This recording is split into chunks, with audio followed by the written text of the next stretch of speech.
Ladies, gentlemen, and heroes of all ages, it's time we sat down and talked about Deadlock. This is the newest game from Valve, the developer of many just the sort of greatest hits of gaming, honestly. And it's getting a lot of eyes and a lot of attention recently, despite not being a fully released game or honestly anywhere close to it, as the game is still in alpha or even pre-alpha testing state, depending on who you ask. And yet, as I and many others can attest, this game is absolutely incredible. It is unbelievable addictive once you get into it, and honestly, it just sort of does not come across at first glance if you just watch a game without knowing how to play, and the gameplay when you first begin playing it is night and day to when you really start to come to grips with it, especially the movement more than anything else. You will see people who know how to fling themselves from lane to lane with purely dash jumping and sliding and bunny hopping, and it's honestly just a thing of beauty that reminds me quite a bit of how I felt playing Titanfall back in the day, but in just an entirely different environment around the movement system itself. That said, I want to talk about why it is blowing up the way that it is, and there are two main answers for that, really. The first is just the absolute quality of the game, which we will get into, of course. It'll be most of the video. But then the other one is just sort of the way that news got out about the game. Originally, this game was in a private, invite-only pre-alpha test. Then they opened the option to invite any friends into the test, but they didn't give a limit to how many people anyone could invite, and the people you invite can also invite other people. It's almost like a video game pyramid scheme. The game still had an NDA at this time, so people weren't technically allowed to talk about it, but of course you could talk about it with anyone else who was in the test, and so if you invited your friends, you could talk to them about the game. But a few days of this infinite inviting sort of just spreading around later, the game was up to around 100,000 concurrent players in a theoretically private alpha test. The NDA dropped, but even now the only way to get access to the game is if you are invited by somebody who already has it, because it is still an alpha test, and that in itself has been some sort of brilliant marketing for the game that I don't even know if they did intentionally, making it seem as though the original rush of people were like in on a secret. They were doing something naughty almost by playing the game and by inviting so many of their friends and convincing them to try it, and it spread the word about the game far and wide. That said, that's one reason, so let's get back to the other one. For those who are truly out of the know, while this game is a third-person shooter as well, it is much more accurate to say that at its core, it is a MOBA, a game like Dota 2 or League of Legends, or the best comparisons really, which are Smite and currently Predecessor, for being sort of similar to the actual camera angle and the sort of methods of attack, and the way that you control your character makes it feel like a shooter, and aim is unbelievably important to being successful, including getting your last hits or your CS, whatever term you prefer for this. But if you treat it as a team deathmatch experience, you will lose games quite a lot, because it's merely a MOBA with shooter controls at its foundation. That said, how does the game work, and what makes it unique from other games of this style, honestly? First, and arguably the biggest deal, there are 4 lanes and 6 players on each team. For now, more than a decade, the MOBA genre generally has been focused around a simple idea of 3 lanes and 5-player teams, which created 2 duo lanes and a solo lane in the middle, or 1 duo lane, 1 mid laner, and a jungler, who focused on the areas not in the lane. Deadlock shifts this entirely with the way that it's set up, creating 2 duo lanes and 2 solo lanes. Within these lanes, your highest priority early in the game is generating souls. Souls are equivalent to experience and also gold. At certain thresholds, you will gain ability points when you gain souls, and you can also get more ability points from defeating objectives. You can spend your ability points to make any of your active skills stronger, whichever one you choose. As well, souls are also the currency for the game, which you can spend at shops for items that give you tons of powerful upgrades, things that are unbelievably important to scaling your character to be more powerful. As a result of that, the team that has more souls and more ability points will usually win any fight that is fought on even ground. If you are behind, you are at an inherent disadvantage, but if you are ahead, the power fantasy can be absolutely blinding. Past that, the interesting take of 4 lanes here really adds a lot of nuance to the sort of macro play of a MOBA. It creates a massive amount of space between one side of the map and the other that makes for a lot of ability to impact the game even if you aren't in a fight, by pushing these lanes very far away. And if you think that more space is a bad thing because it'll take you ages to get from point A to point B, there are a ton of things to alleviate this, like the zipline system going up and down every lane that catches up to wherever your minions are. And there's also just a bunch of teleporters littered around the map as well that can bring you basically wherever you want to be in a matter of moments if you know how to use them correctly. That combined, of course, with the ridiculous skill ceiling on the movement of the game to begin with, and all the ways that you can boost that with items like superior Here, your stamina is a great example that gives you more stamina and the ability to dash and jump in extra time mid-air, and that's just sort of the basis of the whole thing. But then we have the characters of the game and their abilities to talk about too, and they are just plain fun to engage with, honestly. Every character controls well, their backgrounds are interesting, if not just funny for some of them. They all have their sort of gameplay niche as well. For example, Bebop, the robot who hooks enemies in, sticks bombs on them, uppercuts them, or if he feels like it, he can just rain down a laser of death from above and kill everyone. But again, that comes with the whole power fantasy thing, because if Bebop is behind in souls and ability points, he is much worse. And on top of that, characters with massively powerful ultimate abilities like that are usually quite counterable with items if you know what you're doing and what to buy. As satisfying as it is firing a Bebop laser down to the ground and resulting in 4 enemy deaths, it's arguably even more satisfying to be playing against a 7 who has the capability to destroy your team in a matter of moments, and instead using Phantom Strike on him the second he uses his ability, while you're playing Mo and Krill to then grab out of the sky with your ultimate and pull him back down to his immediate death. The game can be incredibly frustrating when you are doing poorly, when you're on the receiving end of these types of things, and that is of course just sort of a regular symptom of the length of a game in a MOBA. If you're losing, if you don't know how to work your way back in, you'll just keep losing until the enemy put you out of your misery. However, comebacks are very possible if you know how to play the game properly, and they are satisfying as hell to pull off, and few things compare to the feeling of being ahead in this game and playing these characters. It's almost like you're in a hardcore RPG where there are 73 different stacking consumables that are all super strong, but they're all also very rare, so you have to use them carefully, but you save them up for the whole game, and then you just drink and eat every single one before the final boss of the game and one-shot it.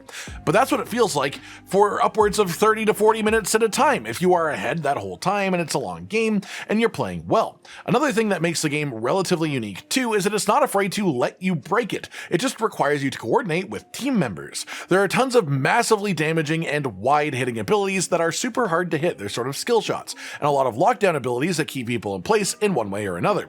These are usually not on the same hero for pretty obvious reasons, which incentivizes cool moments of team play like Dynamo ulting and pulling in 5 people so a Yamato can use their massive beefy spirit slash through the whole group of them or something like that. And that moment is just as satisfying for both of the players involved. It is an addictive feeling, these types of moments, and it makes you forget every time that you're on the other side of it as a result, really, because the moments that are good, you remember a lot more than the moments that are bad. That said, I also want to talk about what sort of drew me in instantly with this, which is the design of the world as a whole, the setting, and the characters, which all just have such an unbelievable amount of personality. The original version of this game was called Neon Prime. It had a heavy science fiction setting, everyone was a spacefarer, lasers everywhere, and Furnace was called Inferno, and he had a blaster pistol. The zip lines were intensely, well, neon, as was the rest of the world. Honestly, as someone who generally loves sci-fi, it just sort of looks really generic. It's not all that special, it's not overly inspiring, it's fine, it's not bad, but if you compare that to what the game has now become, set in a sort of alternate history New York, where spirits are running rampant, you've got a professor who accidentally basically turned into a black hole, contained himself in a glass jar, and continued being a professor after the fact. You've got Furnace, as he is now, literally shooting fire from finger guns. Instead of using an actual firearm, he uses his literal firearm. Viscous, a sea anemone that has trapped themselves in a pile of goo, and then can put people in cubes or turn themselves into a ball for some of the most engaging movement in the game. Mo and Krill, who literally work to take care of the sewers, burrow around as a result, throw sand in people's eyes, and slap fight them to lock them in place for a long period of time. Not to mention how all of this just plays into how the characters actually work in game. The fighting is fast paced, but not with ridiculously fast time to kill either, so it feels like there is the ability to think and counterplay. It's not just getting caught out instantly. It usually takes more than a full magazine of ammo or a couple abilities to kill someone, unless you're really ahead or you cast them like 3v1, and unlike some other MOBAs, there's no mana system that you have to manage. You simply have cooldowns on your abilities, which lets you just sort of spam them on cooldown for the most part, and really just adds to the hectic nature of the game, which again, feels really good once you're in it. Then we hit probably my favorite mechanic in the game, where because every character has a gun or gun equivalent and focuses on shooting things for the most part, especially the troopers to get the souls out of the orbs that float away from them, there is also a melee system in the game that lets you punch people, with either a light melee or if you hold the button down, a heavy melee, which also throws you forward, does extra damage. This does just a lot of damage in general. Meleeing, it scales with your weapon damage, so you can make it stronger in the later sections of the game if you want, and it uniquely instantly confirms souls when you kill troopers with it instead of bullets or abilities. Instead of having to shoot the little orb that floats up afterwards, you just get them if you punch them. This instantly. Just adds a lot of unique play around it in the laning phase, but then it gets even better because there is also a goddamn parry button and function. If you press the parry button when someone is about to melee you, they will get stunned for a fairly long period of time. If you manage this very early on in the game, like in this early starting of the laning phase, this is almost a full kill most of the time that you do it. It has barely any cooldown if you parry successfully, but it does get locked for 5 seconds when you mistime it. So this whole system adds a ton of really fun counterplay to the mix. Objectives like the Soul Urn create a roving convergence point where both teams want to fight over the urn, but it doesn't stay in one place because players have to move it. There's tons of interesting movement and teamwork you can do around the urn, either with things like Kelvin's Ice Path or Ivy picking someone up and throwing them across the map with the urn to deliver it, or there's also tons of counterplay you can do to defend and stop urn deliveries too.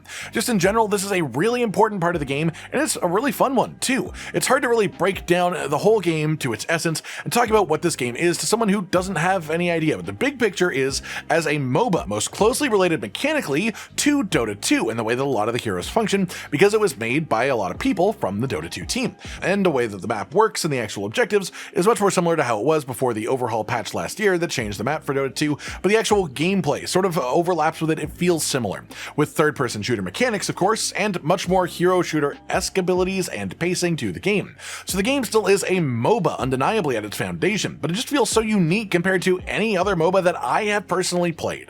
All in all, I guess I just sort of wanted to sit down and talk about Deadlock, because it is currently one of the biggest non-mainstream games going on. It has a very intensely passionate player base, despite not even being in a beta state yet, technically. Various parts of the game are very clearly marked as being unfinished. You can't even just open the game on Steam and get it, you have to actually be invited to play it by someone who's already in. And one of the coolest parts of the way that this development cycle is working is that this game is getting relatively large updates every week or two, things that genuinely shift the balance in meaningful ways, completely adding new functions to heroes or even just adding new heroes as a whole. There is just plenty of discourse on the internet of people who are upset about how frequently this game is being updated and improved compared to the game that they prefer. But the truth is that this game is in active development, and a rapidly shifting game and rapidly shifting balance is a core part of what that means. This state of Deadlock won't last forever. It will eventually release and have a much more relaxed update schedule after the fact, more than likely, but right now, the ever-changing nature of the game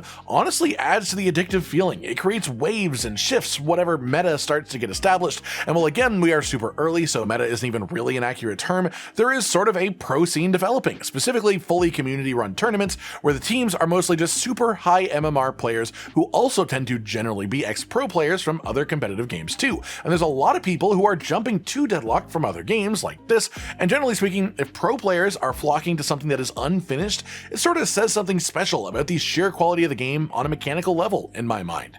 All this to say, I love Deadlock. I am a massive fan of this game. I know that sometimes it doesn't exactly come across in the way that the gameplay looks, but the actual moment-to-moment gameplay is unbelievably enjoyable and satisfying. It sucks you in. I've been a fan of this since the first day I was given access by one of my friends, and while the game does have a lot of attention, I think it deserves more than it has, and I'm always happy to just sit here for a few minutes gushing about something that I enjoy. Like if you liked the video, subscribe to the notification bell for more, and most importantly, ladies and gentlemen, until next time, stay sweet. Josh, Cotton, and Hollow with the videos, dropping the humor like a hammer on your tippy toes, bringing entertainment on a daily arrangement to take our insanity and turn it into entertainment. Yes, I said entertainment twice, to reiterate that it is nice to look into your faces on a mostly daily basis when you let us in your homes to make the whole world a stage. Goodbye.